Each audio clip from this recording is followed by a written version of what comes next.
Okay, so welcome back, and now what we're going to do is we're going to use this function and we're going to find all of the critical values and then determine what is going on or what's the behavior at each one of the critical points. Do we have a local maximum, a local minimum, or neither? Okay, so what we're going to do is the first thing we're going to need to do is find all the critical values. Okay, so we want to find the values of the function that's equal to 0, right? So we need to find the critical values by taking the derivative and then finding where that derivative is equal to 0.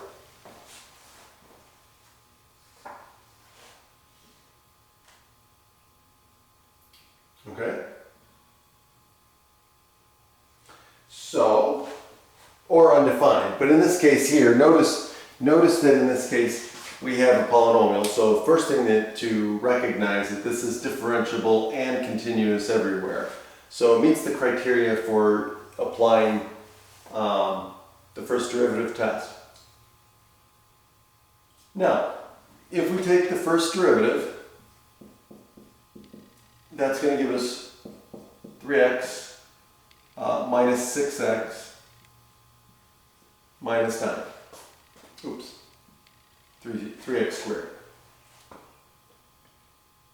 Minus 6x minus 9. And so what we're going to do is we're going to set this equal to 0. And so let's solve this. So this is going to give us what?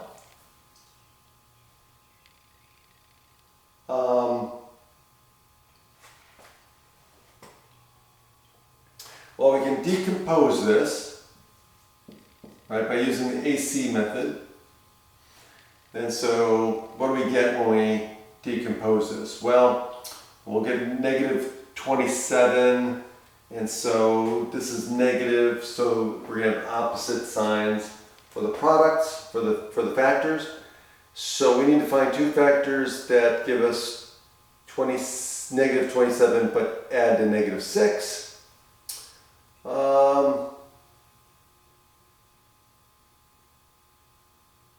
Well, obviously it's going to be 3 and 9. Okay, so we're going to add 3x minus 9x minus 9 is equal to 0. Then we can factor by grouping. So this will give us 3x times x plus 1 minus 9 times x plus 1 equals 0. And so this is going to give us 3x minus 9 times x plus 1 equals 0. And so that tells us our critical values are going to be x is equal to 3 and negative 1. So we've got two critical values, and so now what we're going to do is we're going to split up the interval into subintervals. So let's do it this way. Let's do negative infinity to negative 1. That'll be one interval. And then negative 1 to 3. And then the other interval will be from 3 to positive infinity. Okay? So now what we want to do is we want to choose a test point from each one of these intervals to plug into our derivative function. And see, now in this case, all we're interested is in the sign. Okay, we don't care about the value. So we can go right to this factoring here, right? Instead of going back here and plug numbers, let's just use the factored form, because again, we can easily find whether it's negative or positive. So if I choose negative 2, and I plug negative 2 into here, I get 6 minus 9, which is negative.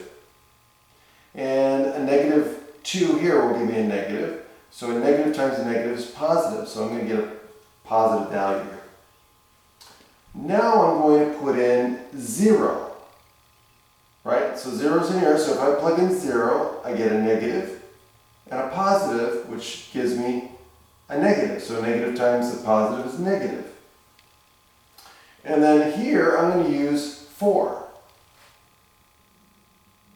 So if I put 4 in here, I get a positive. If I put 4 in here, I get positive. And so positive times a positive is positive. So now I know at -1, right, one of the critical values. So f of -1 is going to be what? Well, it goes from it goes from positive to negative, which means it's increasing and then decreasing. So that means that f of -1 is a local maximum. And then at 3, it goes from decreasing, right? It's negative to positive, so it's going from decreasing to increasing, which means I have a local minimum at 3. Now, if I wanted to know what the local minimum and maximum were, then I would go back to the original function and plug it in. Okay?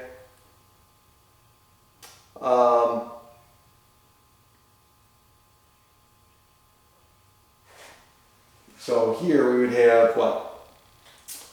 So -1. This would be -1, -3, so -4. Plus 9, which is 5, minus 1, which is 4. So local maximum would be 4. And then for 3, it would be 27 minus 27, which is 0. So here it'd be minus 27.